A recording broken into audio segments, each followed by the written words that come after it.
las cosas han cambiado, don Guillermo. Y las estrategias políticas también han cambiado. Ahorita pesa más un reel, como le llaman, o un video qué sé yo, de 20 segundos, de 30 segundos y por mucho de un minuto. Eso pesa más que tener en sí, en la mano, un plan de gobierno de 500 páginas. Yo considero que sí es importante el tema, es primordial, no importante, es primordial tener un plan de gobierno bien redactado, bien compuesto, bien presentado para que la población pueda tener acceso a él, pero al final de cuentas, ¿cómo se transmite eso en 30 segundos o un minuto al electorado? Yo creo que ahí las estrategias han cambiado mucho y al final de cuentas algo muy particular que también conversaba hace pocos días es sobre la psicología política. Y al final de cuentas la premisa de todo... Nehemías, ¿sabe cómo estás, Nehemías? Bienvenido, buen día. Don Guillermo, amigos oyentes, buenos días Panamá. Es un placer estar con ustedes. Hoy es lunes 15 de enero, ya por la mitad del primer mes del año. Muy agradecido por el espacio y feliz de poder saludarlos nuevamente esta semana, iniciando la semana. No, te agradezco mucho que estés con nosotros. Eh, a veces uno se queda pensando, no, hombre, no han pasado grandes cosas en el país los fines de semana, pero lo que pasa es que las restricciones, o sea, las restricciones electorales son tan raras que tú haces campaña, pero lo haces a escondidas. Entonces es como un presagio de lo que viene en tu gobierno, ¿no? Así como este, que es un gobierno oscuro, un gobierno que nadie sabe qué es lo que está haciendo. Espérate, ahí está. Nadie sabe lo que está haciendo, o sea, es como todo, pues. Y este fin de semana, pues hubo mucho movimiento. Lo que más me preocupa son dos cosas, es que pasa el tiempo. Hoy es 15 de enero y todavía el tema de Martinelli no se ha definido. La campaña electoral comienza el 3 de febrero, o el 13 de febrero. Entonces, eh, preocupa, porque de mías yo estaba tratando de recordar, después de lo que estaba viendo ayer en Guatemala, que tampoco tengo mucho precedente de haber visto algo así, eh, yo no recuerdo que en Panamá, bueno, ni siquiera en los últimos 35 años, ni hablar de los últimos años de la dictadura y buscar, tampoco me he encontrado con el hecho de que las candidaturas se impidan antes de la elección. Sé que, por ejemplo, el caso de Arnulfo Arias es muy conocido, que se le quitó la ciudadanía, el caso de Belisario Porras, que tampoco se le permitió eh, participar en los primeros años de la República, pero salvo eso, no tengo un referente, ¿no? O sea, pero bueno, te lo doy como un divague mío del lunes en la mañana y nada, seguro que tú tienes otro montón de temas ahí. Es bastante, es bastante válido lo que usted señala, don Guillermo, y yo creo que no es solamente su pensar o el mío, yo creo que es un pensamiento, es una idea bastante generalizada, bastante aceptada en la sociedad panameña, es todo lo relacionado al estatus de, de la candidatura del expresidente Ricardo Martinelli. Yo creo que es bastante válido que estemos pensando todos en ello, algunos a favor, algunos en contra, otros ni fu ni fa, como decimos nosotros. Lo que es importante, lo que usted señala, don Guillermo, es que estamos ya nosotros a 20 días de iniciar un proceso electoral, de acuerdo a la ley, que bueno, y también llama la atención, ¿no? Porque como usted dice, los tiempos electorales han cambiado tanto que nosotros al final, yo creo que cuando hablo con amigos, con familiares, con muchos conocidos en Panamá y bueno, y el año pasado que estuve tanto tiempo en el país, lo que se siente es que como que no estuviera pasando nada. Y eso no, tampoco es bueno, ¿no? Hay que señalarlo de esa forma.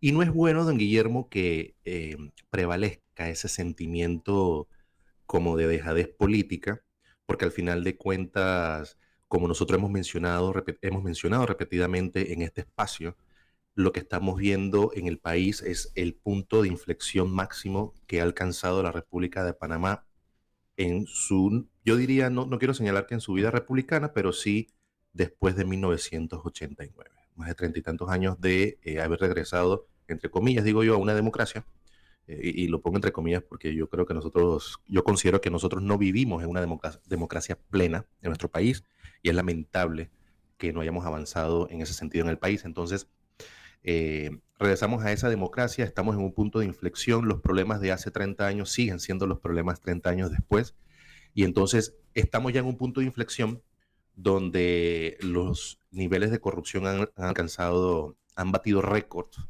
en todos los sentidos, los temas de impunidad, los temas sociales, los temas de salud, los temas educativos. Acabamos de pasar por, hace un par de días, a final del año pasado, del 2023, transcurrimos todo este periodo de discusiones por el tema del presupuesto nacional, la aprobación como se dio, la cantidad que al final sí se disminuyó, pero al final de cuentas yo creo que es bastante irreal tener un presupuesto tan alto sin tener ingresos que puedan hacerle frente a ese presupuesto para el año 2023, sobre todo también un periodo electoral. Entonces está ese sentimiento bastante generalizado de dejadez donde yo creo que hay bastante hastío. Lo que pasa, don Guillermo, es que yo hasta este punto, amigos oyentes, no sé qué pensarán ustedes, pero yo no, yo siento ese hastío de la sociedad panameña y lo vimos en la práctica, lo vimos ejecutarse con el tema del contrato minero el año pasado, que insisto, y esa ha sido mi idea y fue mi idea desde el principio, ha sido el tema minero para mí fue más en contra del gobierno que en contra de la minería o de la empresa minera que hasta ese momento tenía el contrato con Panamá. Bueno, decir que tenía el contrato es relativo, ¿no? Pero bueno, no vamos a entrar a esa discusión ahorita, ya pasamos por ella. Pero ya vimos que la sociedad panameña cuando está hastiada, cuando está fastidiada, frustrada, decepcionada, harta, como decimos nosotros, del tema político, pues llegó al punto de manifestarse en las calles de esa forma. También hubo muchos comentarios en contra del tema del presupuesto nacional para el año 2024 y demás, pero yo no sé, al punto que voy aquí es que yo no sé, don Guillermo, amigos oyentes, si ese hastío que tienen ustedes, que tenemos todos, esa frustración, esa decepción por la clase política y por los temas que son imperantes en el país, yo no sé si eso se va a traducir en que la gente va a salir a votar. ¿Okay? Entonces tenemos que tener aquí dos opciones. Opción A, digamos que el 70% del padrón electoral sale a votar. Y eso estoy hablando ya de un número bastante alto. Un 70-80% del padrón sale a votar.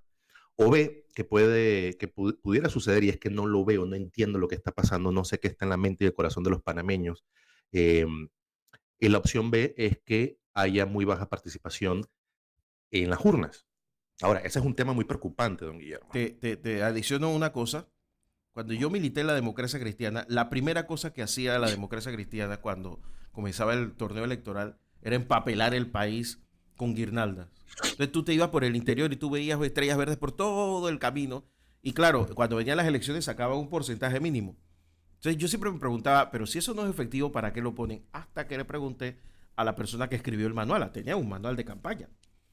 Y me dice, no, lo que pasa es que tú tienes que garantizar que la gente con mucho tiempo de antelación sepa que vienen las elecciones para Y yo, irlos metiendo en el mood y que terminen yendo a votar. Es que lo primero que tú necesitas es que vayan a votar, después que voten por ti. ¿Y qué pasa? Da la impresión, Nemías, de que aquí no quieren que sepamos que vienen las elecciones pronto. pero don Guillermo, yo creo que ha cambiado tanto las estrategias de campaña, y de hecho, cómo se hace campaña ha cambiado tanto, y no solamente por la ley electoral, lo que ha cambiado muchísimas cosas en el siglo XXI y sobre todo en los últimos 10 a 15 años son el tema de las redes sociales, el tema de la digitalización de la vida cotidiana, así lo llamo yo, la digitalización de la vida cotidiana. Y yo creo que sí hay bastante anuencia por parte de la población panameña de que vienen las elecciones. El tema es que ese hastío que estoy sintiendo, que estoy viendo, que estoy percibiendo, yo creo que se debe a que el panameño no ve claramente ninguna opción verdaderamente viable, por una parte. Por otra parte, también yo creo que hay bastante confusión de parte del electorado panameño, donde sí es tan claro que hay dos, tres buenas opciones no de mesías, ni de nuevos redentores políticos, ni nada de eso. De hecho, siempre uso esa palabra de redentores por un libro del un doctor mexicano, ¿no? Que hace muchos años publicó Los Redentores de América Latina, sobre los grandes caudillos que ha tenido la política latinoamericana. Y lo que pasa es eso, yo creo que no está, la sociedad panameña, el electorado panameño no está buscando redentores, no está buscando mesías, y sí puede estar viendo cuáles son esas dos, tres opciones claras de personas que tienen la capacidad y la experiencia, ya sean por sí sola como candidatos a la cabeza, como candidatos a presidentes, perdón, o también en las fórmulas presidenciales, como es el caso de Rómulo Rux y del señor José Isabel Blandón, que muchos comentarios recibí últimamente en ese sentido, don Guillermo, y lo puedo de una manera totalmente desapegada de los intereses políticos o de mis gustos políticos, mis preferencias políticas, sin ánimos de crear tendencia, lo que he recibido últimamente que bueno, eh, tiene experiencia de Rómulo Rux, tiene capacidad, sí, eh, pero al final parece que hay muchas personas que están en todo lugar, están básicamente apoyando es la figura de José Isabel Blandón a la vicepresidencia. Entonces usted mencionaba el tema el tema, la ley electoral y cómo los tiempos han cambiado y demás, y al final siempre, yo creo que hay bastantes dudas y la gente me pregunta mucho, y la gente no sabe, hay mucha ignorancia sobre el tema de la ley electoral y dicen, pero ¿por qué no corre el señor José Isabel Blandón solo con su partido, el Partido Panameñista, del cual es presidente y con el cual fue el abanderado en el 2019? Entonces le tengo que explicar que los tiempos cambiaron, por eso las alianzas tenían términos y demás, y desde ese momento eso es lo que va a llegar a la papeleta del 5 de mayo. También he recibido muchos comentarios, bueno, muy positivos, como dije, de parte de esta alianza de Rómulo Ruz con José Isabel Blandón, el Cambio Democrático y el Partido Panameñista. Y curiosamente, don Guillermo, no sé qué piensa usted, pero he escuchado muy buenos comentarios también sobre la experiencia y la capacidad de Melitón Arrocha, que él consiguió el espacio como candidato a la presidencia de la República de una manera independiente, recogiendo firmas, él siendo panameñista, eh, corre por fuera, como decimos nosotros en buen panameño, y pues logra la postulación. Él llegó en segundo lugar, don Guillermo, o en tercero, El tercero. en la parte independiente, en tercero, que primero fue la diputada Zulay Rodríguez, la segunda persona, ¿quién fue? ¿Maribel Gordon Maribel o Gordon. Melitón Arroyo? Maribel Gordon, por Y bueno, poco. ahí entraron esas tres personas y entonces he escuchado recientemente que aparte del tema de haberse ganado su espacio independiente, logró que el partido País, el partido Alianza Independiente Social, País, de corte de derecha y bastante conservador, le diera entonces también la candidatura. Entonces he escuchado muy buenos comentarios sobre Melitón Arrocha y a buena lid, porque al final de cuentas lo que la gente está evaluando, y qué curioso que lo están haciendo, y me da gusto que lo hagan, que están hablando de su experiencia, están hablando de su capacidad, están hablando de qué sería si esa persona llega. Y hace poco, de hecho, en algunos comentarios en otras frecuencias, escuchaba algunos colegas comunicadores y periodistas decir que es que el país no está preparado para que una persona como Melitón Arrocha sea presidente, ¿no? Y lo digo y me río de esto porque yo coincido con esas palabras, don Guillermo. Yo creo que independientemente que la persona esté capacitada, que la persona sea inteligente, por decirlo así, que tenga hasta la gente se fija en el porte de presidente. Hay gente que me han hablado del porte de presidente que tiene, por ejemplo, Rómulo Rux, perdón, que tiene Melitón Arrocha, y dicen, así se debe ver un presidente. Así, mucha gente habla de eso, mucha gente se refiere a eso, pero ¿a dónde voy con esto? Y todavía me sigo riendo es porque algo me ha enseñado en mis cortos 37 años, cumplo ahorita en abril 38, y habiendo estado siendo parte de un partido político, en mi experiencia, ¿no? Habiendo trabajado para un gobierno, habiendo tenido funciones anteriormente como diplomático durante muchos años, algo me ha dejado claro todo esto, don Guillermo, y yo que soy súper académico y súper orientado al tema intelectual, políticas públicas, y que las cosas sí se pueden llevar a la práctica, la teoría sí se puede llevar a la práctica. eh, lo que me ha enseñado para llegar al punto es que, pues lastimosamente, las personas inteligentes no ganan elecciones, don Guillermo. Amigos oyentes, eso es un tema muy particular. No son los mejores quienes ganan elecciones. Si nosotros entramos en el contexto panameño de cómo está conformada la Asamblea Nacional, yo creo que ese es el vivo ejemplo, ¿no? Si nosotros revisamos quiénes están al frente de las alcaldías de los múltiples distritos a lo largo y ancho de nuestra hermosa República de Panamá, si nosotros nos vamos más adentro y vemos, don Guillermo, quiénes son nuestros representantes de corregimiento, yo creo que es válido decir que lastimosamente, desafortunadamente, amigos oyentes, las personas inteligentes, las personas mejor preparadas para dirigir un Estado, para administrar un Estado, para dirigir una nación, para representarnos a todos los panameños, en este caso a nuestro país, no son siempre las personas inteligentes quienes llegan ahí o las más capacitadas. Entonces ahí entra mucho el tema de, usted hablaba de cómo se preparaba la democracia cristiana hace muchos años con el tema de las guirnaldas y las estrellas y las cosas y la cuestión, ¿no? Ahora pues también creo que la ley electoral no permite que andan colgando ni pegando un montón de cosas, afiches y demás sin control como se veía antes. Yo me acuerdo cuando era niño cómo se pintaba todo el país, y me acuerdo del 94, del 99, del 2004 y demás, y creo que eso se cambió fue para el 2014, si no me equivoco, o el 2009. Eh, las cosas han cambiado, don Guillermo. Y las estrategias políticas también han cambiado. Ahorita pesa más un reel, como le llaman, o un video de qué sé yo, de 20 segundos, de 30 segundos, y por mucho, de un minuto. Eso pesa más que tener en sí, en la mano, un plan de gobierno de 500 páginas. Yo considero que sí es importante el tema, es primordial, no importante, es primordial tener un plan de gobierno bien redactado, bien compuesto, bien presentado, para que la población pueda tener acceso a él, pero al final de cuentas, ¿cómo se transmite eso en 30 segundos o un minuto al electorado? Yo creo que ahí las estrategias han cambiado mucho y al final de cuentas algo muy particular que también conversaba hace pocos días y que no es mi especialidad, pero sí he tenido la oportunidad de hacer un par de cosas sobre ese tema, es sobre la psicología política. Y al final de cuentas la premisa de todo lo relacionado a la psicología política, amigos, eh, es siempre, la premisa es emociones.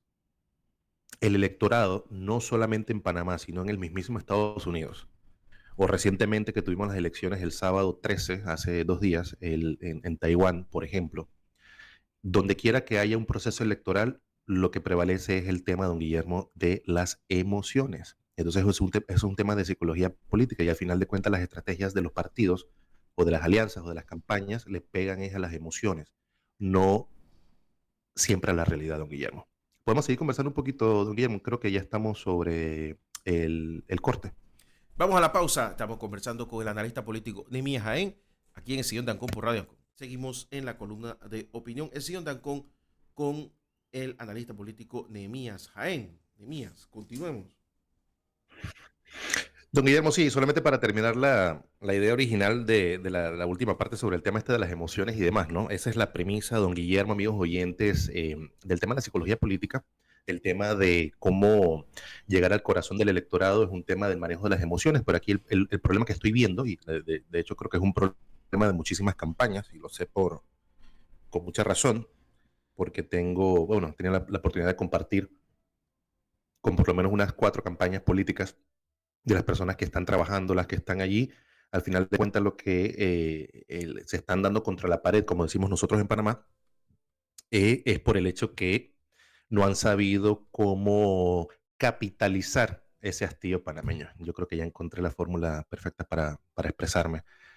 No han podido, no han logrado capitalizar ese hastío, porque al final de cuentas es una competencia, don Guillermo, amigos oyentes, por saber qué campaña o qué candidato va a tener la capacidad o va a tener la oportunidad, en todo caso, de lograr traducir ese fastidio generalizado que he estado comentando en la primera parte del programa, de cómo convertir eso, de cómo traducir eso en votos a favor de X o Y candidato. Entonces yo creo que estamos como suspendidos todos así como en el aire, pensando en qué sucederá o no. Entonces el periodo electoral inicia en el momento que vienen los carnavales, después de los carnavales, creo que el 14 de febrero por ahí, si no me equivoco, entramos en cuaresma.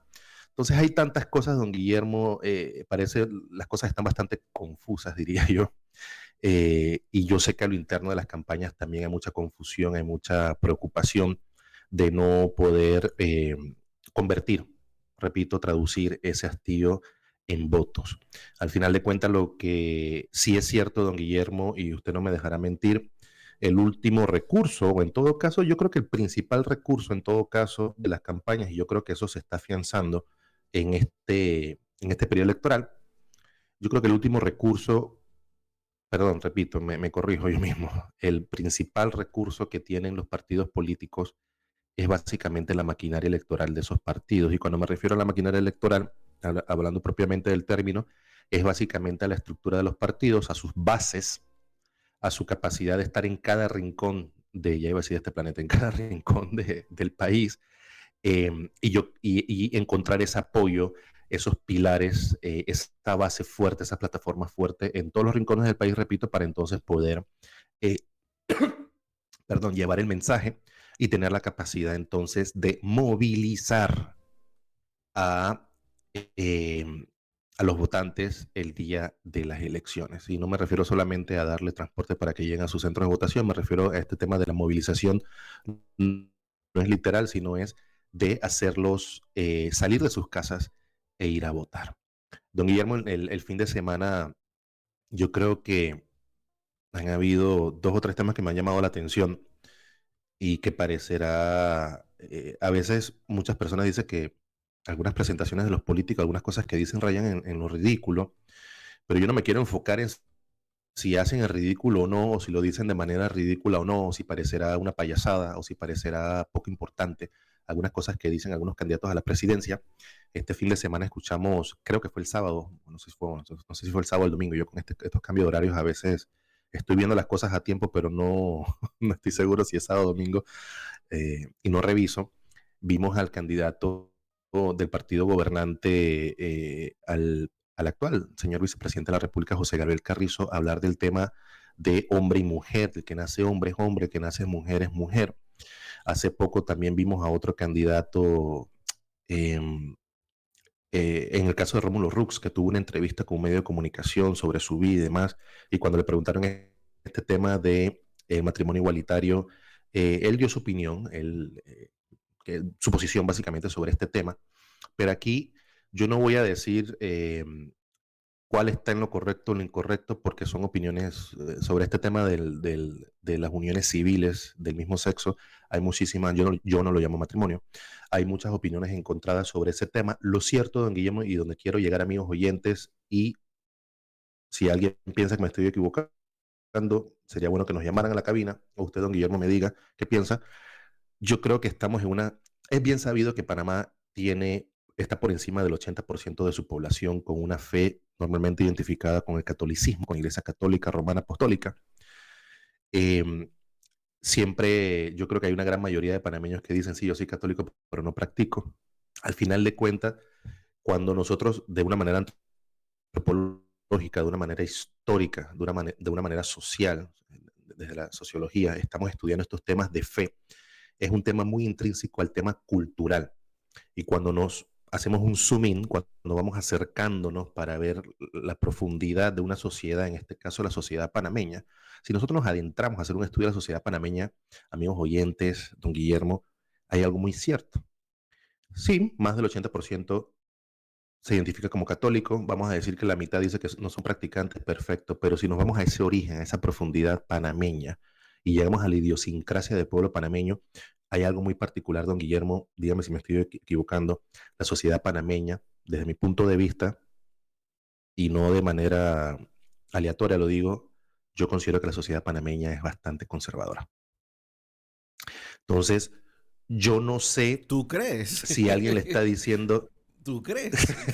Mira, yo tengo los números, yo tengo los Yo números, te estoy lo digo. diciendo lo que yo estudio, No, no, lo que es yo que, veo, lo que estamos estudiando, ¿sabes don qué Guillermo, pasa? compartiendo información, ¿no? Yo creo que el caso de estos dos candidatos que acabas de mencionar deben tener la misma encuesta que tengo yo. Y sus analistas, sus jefes de campaña le han dicho, mira, posiciónate del lado donde está todo el mundo. A ver, el tema del matrimonio igualitario, tú lo sabes, en Panamá no es un tema. O sea, ahora mismo no hay una discusión al respecto. Vamos por Y, ahí, y sabes, iba para allá. ¿Y sabes por qué no hay una discusión al respecto? Porque es una sociedad muy homogénea en cuanto a su pensamiento en ese sentido. ¿Me entiendes? Se da por sentado que en la familia es papá, mamá, hijo, y bueno, ya después de todo lo revuelto que viene, eso está afuera. Panamá es una sociedad, es con Chile la otra sociedad más conservadora de América Latina. Nosotros en más de 100 años nunca hemos tenido un gobierno ni parecido a algo de izquierda. Jamás la Asamblea Nacional de Panamá ha tenido el 5% de diputados de izquierda. O sea, no hay forma de que en Panamá tengamos un gobierno de izquierda, porque sencillamente es muy probable que, como lo que tú decías, claro que había un grupo encabezando las protestas muy de izquierda, pero cuando tú los pongas en un esquema electoral, hasta ahí llegan. Porque una cosa es un movimiento, un tema social, un tema reivindicativo, y otra cosa es quién va a gobernar. El panameño es muy conservador. Y las siguientes generaciones de panameños no se ve un cambio. Y yo no sé si tiene que ver con el tema social. Dónde es más conservadora la sociedad panameña? En los barrios más populares. ¿Entiendes? Histórico también, ¿no? Dirían, porque dirán que son las personas que están más abiertas a aceptar Claro, cualquier y es al situación, cualquier revés. todo, y que no tienen una idea particular sobre este tipo de temas o a nivel económico o a nivel de esto y lo otro, ¿verdad? Pero en efecto es totalmente lo contrario. Es todo lo contrario. Es Así que, totalmente lo contrario. entonces yo me imagino que ellos le dijeron, mira, ponte para que comencemos, tratemos de comer. Como los dos están medio en la lona, eh, pongámonos del lado de la gente, hablarle algo que, tú sabes, les suene a canto bonito y arranquemos por ahí. Pero ellos saben que no es una discusión en el seno de la... O sea, llevarlo al plano electoral va a ser como agua de lluvia. La gente lo va a mirar y... Pero y entonces, pues, si eso es así, sí. Mañana sale el sol. ¿Cuál es el problema con eso? Entonces, pero me imagino que lo que han querido es ponerlos en un punto de partida donde, bueno, ¿qué tenemos en común con la gente? Bueno, esto, pues somos conservadores y creemos que la familia sea la de siempre y los valores del país. Em, pero yo creo que más allá de eso es otra cosa. O sea, no lo veo, Sí, no yo los creo veo que, instalando el discurso. y también es muy curioso que estén entrando, usted lo acaba de mencionar, don Guillermo, yo estoy totalmente de acuerdo, el tema de las uniones civiles de personas del mismo sexo, género, ya no sé ni qué palabra utilizar para no ofender a nadie, eh, recae en el hecho de que en este país eso no es una gran discusión.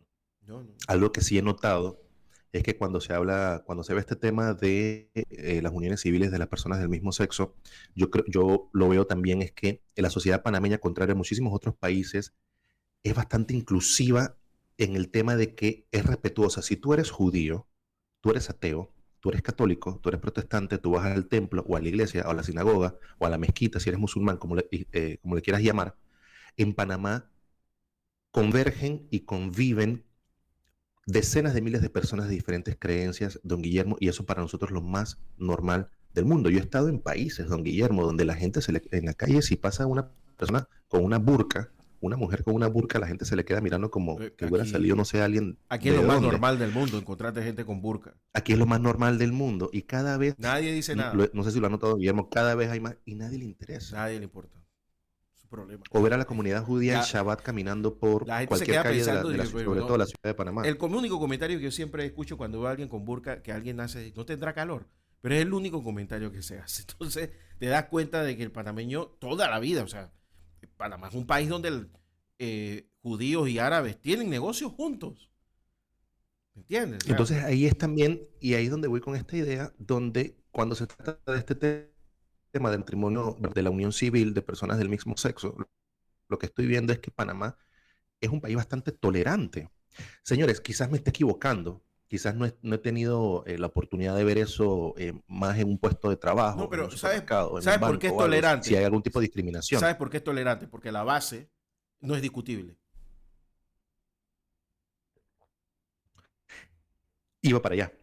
Entonces tenemos el tema de respeto a las diferencias de credo y religión. Tenemos esto casi a un mismo nivel, en balance, el tema este de las discusiones sobre las personas homosexuales. Y al final de cuentas, don Guillermo, es ahí el tema, es que no hay discusión sobre la base. Entonces, cuando han llevado esto arriba, y arriba me refiero hasta llegar a la Corte Suprema de Justicia, que es desde lo alto, donde se puede impactar la base, ya nosotros sabemos el resultado Sí, el fallo que los emitió magistrados después de muchos años. no van a querer que la gente le vaya con antorchas allá a la corte. Y, Y ojo, y, y, claro, pero y ojo, y don te doy un Guillermo, ejemplo, te doy un ejemplo de algo que salió mal en esta discusión. El Ricardo Lombana, al abrir la horquilla de su partido, permitió que un grupo tratara de plantear el tema desde el cambio. y se estancó. Su candidatura iba subiendo y se estancó.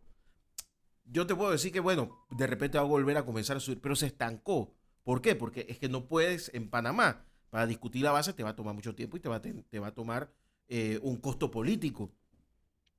Si lo haces en elecciones, te quemas. Y lo que, y lo que hemos visto con los últimos fallos de la Corte, incluyendo el tema de la inconstitucionalidad del contrato minero de don Guillermo, es exactamente en relación a lo que estamos conversando también sobre este otro tema. Los magistrados de la Corte Suprema, don Guillermo, en los últimos, diría yo, en los últimos 10 años, han dejado claro en sus fallos, don Guillermo, el conservadurismo que existe en la sociedad panameña. Hay que decirlo de esta forma, o sea, no podemos verlo de otro punto.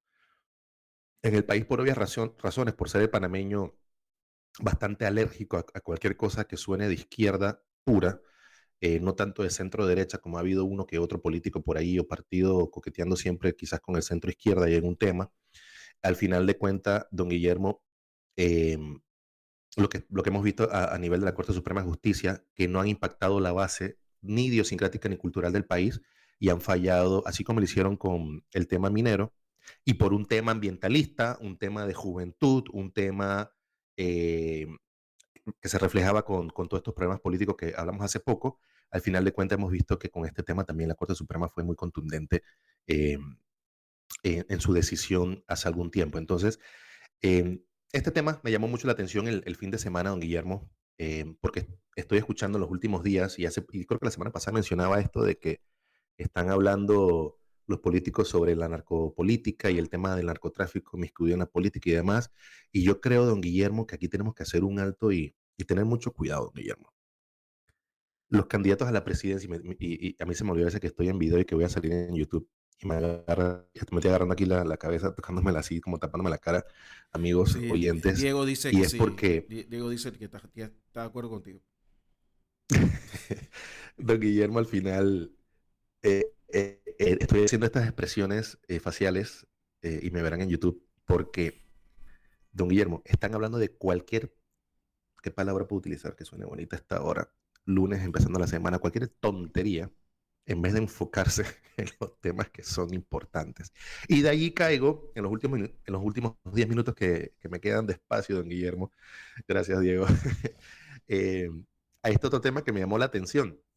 Ahora, don Guillermo, amigos oyentes, que estamos metiéndonos en la discusión sobre el tema de los embalses. Pero aquí estamos mezclando las cosas, don Guillermo. Y es que esta, al panameño le encanta el sancocho. A mí me fascina el sancocho, pero es que hacemos sancocho de todo. Y eso es un problema.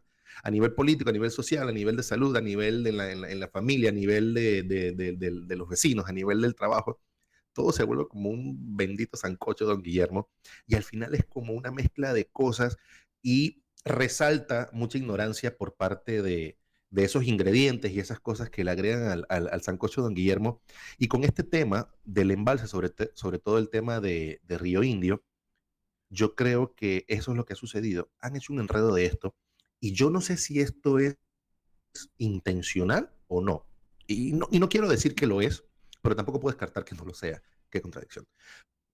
Y lo digo porque este tema de Río Indio, corríjame, don Guillermo, ha tomado más interés o se ha comunicado con mayor fuerza a partir del inicio de las protestas contra la minería. El tema de Donoso, el tema de Minera Panamá en Donoso y demás, pero aquí hay que tener mucho cuidado con esto. Una cosa no tiene que ver con la otra. El tema de la minera, don Guillermo, amigos oyentes, no tiene nada que ver con el tema del embalse, no tiene nada que ver con el tema del agua para el canal de Panamá, no tiene que ver nada con el tema de suministro de agua potable para la provincia de Panamá y la provincia de Colón, particularmente las dos provincias que geográficamente están en las riberas del canal de Panamá y que concentran la mayor cantidad de población de toda la República. Hay que tener mucho cuidado con esto. Y yo creo que se está creando mucha confusión, ahora le están metiendo con fuerza esto, y como nosotros lo mencionamos en algún momento hace un par de meses, creo, aquí hay un tema muy particular. Ha habido mucha falta de planificación y sobre todo de comunicación por parte de la autoridad del Canal de Panamá. Vamos a empezar por ahí. Si nosotros hacemos un recuento y en esta ocasión quiero felicitar lo tengo aquí, no puede entrar, no recuerdo, bueno, salió en la prensa, Salió una noticia en la prensa el 15, eso fue, bueno, salió hoy, perdón, en el periódico lo pueden encontrar, y está titulada esta nota como el embalse en Río Indio afectaría a cerca de 2.000 personas según estimación del Canal de Panamá. Ok, entonces estamos hablando de cuántas personas va a afectar si se hace el embalse. Tenemos 4 punto tanto millones de habitantes y aquí el tema está que hay una gran discusión sobre esas 2.000 personas que se van a afectar. Yo no sé si es que yo estoy influenciado por mi educación de 18 años en Asia, en Taiwán, en China y otros países de la región donde me he formado en los últimos años, donde he trabajado en los últimos años y ahora presto servicios de consultor en los últimos 5 años, que al final de cuentas cuando a mí me dicen 2.000 personas, yo digo, ajá, perfecto, pero ¿qué necesitan esas? Bueno, primero, ¿qué tienen esas personas actualmente, don Guillermo, esas 2.000 personas que están en esa comunidad? ¿Tienen tecnología para desarrollar subsistencia con temas agrícolas? ¿Trabajan temas de ganadería? ¿Trabajan temas de cultivo de algo muy especial que sea único en Panamá y el mundo, que les dé la capacidad de desarrollarse económica y financieramente para, para sostener, perdón, a sus familias? Yo creo que la respuesta es que no, ¿verdad? Entonces, ¿a dónde voy con esto? Y no quiero ser chocante con esta idea, pero la tengo que expresar de cómo lo veo, basado en mi experiencia. Son 2.000 personas, don Guillermo, que hay no solamente que resolverles, sí, el tema de desplazarlos de esa zona, reubicarlos en otra. Al final de cuentas, don Guillermo, son 2.000 personas, pero para un problema que estamos hablando de miles de millones de dólares que afectan no solamente la operación del Canal de Panamá, no solamente a esas 2.000 personas que están en esa región, sino a más de 1.5 millones de personas que viven entre Panamá y Colón. Entonces, nosotros tenemos que tener un tema de, eso en política, don Guillermo, en ciencias políticas se llama, en español se llama el interés superior, en este caso a nivel social y político, ¿no? El nivel superior. Hay cosas, don Guillermo, hay decisiones que se tienen que tomar a nivel político, a nivel de administración de Estado, que no siempre van a beneficiar a las minorías. En este caso, esa minoría son 2.000 personas, y así lo destaca esta noticia en la prensa, en el diario de la prensa. Y al final, don Guillermo, ¿a dónde voy con esto, amigos oyentes? Es que hay que tratar el tema con 2.000 personas, pero no podemos hacer de esas 2.000 personas el gran problema para move forward, para poder desarrollar el tema este del embalse. Yo creo que eso para muchas personas será bastante obvio, pero para otras no. Y vuelvo y repito, están confundiendo el tema de Río Indio con temas de, bueno, sí tiene relación con el Canal de Panamá, pero han metido esto como si fuera un tema relacionado también o derivado del tema de la minería, y están haciendo un sancocho de todos estos temas. Y me llama la atención, don Guillermo, sobremanera que es ahora que le están prestando atención a esto. Me llama sobremanera que no sea el Canal de Panamá que tenga una campaña a nivel nacional donde le digan a la población panameña, le presenten los estudios que se hicieron hace mucho tiempo y que le expliquen al país por qué estamos con esta crisis del agua en el Canal de Panamá. La parte, ya decime teórica, la parte meteorológica. O sea, que a veces mucha gente le gusta hablar de astros, cosmos y constelaciones, ¿no? Para poder entender la vida y poder vivir, ¿no? Yo no soy de esos, perdón. Entonces, el tema de ya entendemos el tema de, unos dicen que el cambio climático, el tema al final es temas de meteorológicos, fenómenos que están ocurriendo, don Guillermo. ¿Dónde estamos viendo nosotros las campañas de educación, las campañas por parte del Canal de Panamá o en caso del gobierno nacional, que está en otra cosa menos en esto, donde nos estén hablando de este tema del agua? Y es ahí donde están las prioridades. Las prioridades, don Guillermo, de nuestro país y los problemas más grandes del próximo gobierno es el tema de la caja de seguro social y el agua. Panamá, amigos oyentes, se lo digo bien claro y entiéndanlo. Panamá sin agua no es Panamá. Y no estoy hablando que Panamá es verde y esa cosa que salió en la minería y eso, que yo tampoco creo en eso. Yo de ambientalista en ese sentido, soy ambientalista en otro sentido, no en ese, en la relación política que se le mete a eso. Esa discusión para otro día. Pero aquí el tema específico es: Panamá sin agua no es nada. Nosotros somos un país marítimo, somos un país de agua, somos un país de frente al mar, por donde queramos ver, eso es Panamá. Y lo que necesitamos, don Guillermo, es estar seguro que vamos a tener suficiente agua para que el Canal de Panamá pueda seguir operando, pueda seguir contribuyendo al fisco, al Tesoro Nacional, y de allí, don Guillermo, también entonces vendrían las discusiones sobre el tema de la corrupción y cómo se hace uso de esos fondos, que ya sabemos en qué se van, ¿no? Lastimosamente, y revirtió el canal y parece que fue por gusto. Entonces, yo creo que están perdidos, muchísimos candidatos a la presidencia están como divagando en temas que no son importantes, pero yo creo que hay un buen segmento de la población, don Guillermo, y sobre todo con este tipo de programas en esta frecuencia de Ancon Panamá. Radio Ancon Panamá, lo que estamos viendo, lo que estamos nosotros haciendo es docencia, don Guillermo, para que la gente se enfoque y la gente sepa por dónde va la cosa. Porque no son esos temas que del fin de semana de los comentarios de hombre, mujer y etcétera, esos no son los que van a determinar el futuro de la nación, don Guillermo. Son estos temas, y ya bueno, no tenemos tiempo para hablar del seguro social en otra ocasión, pero son temas como la operación del Canal de Panamá, el tema del agua, todas las industrias de cadenas logísticas globales que giran en torno al Canal de Panamá, a los puertos de todo el país, al el tema del turismo por estos grandes cruceros que están llegando a nuestro país en esta temporada alta. Yo creo que todo es, en eso sí gira el futuro de la nación. Yo creo que tenemos que enfocarnos, don Guillermo. Don Nemías Jaén, te agradezco que hayas estado con nosotros como siempre todos los lunes. Y nada, nos vemos esta semana. Cuídate mucho. Hasta el jueves. Saludos. Te Feliz mando un gran semana. abrazo. Exitosa semana. Hasta luego.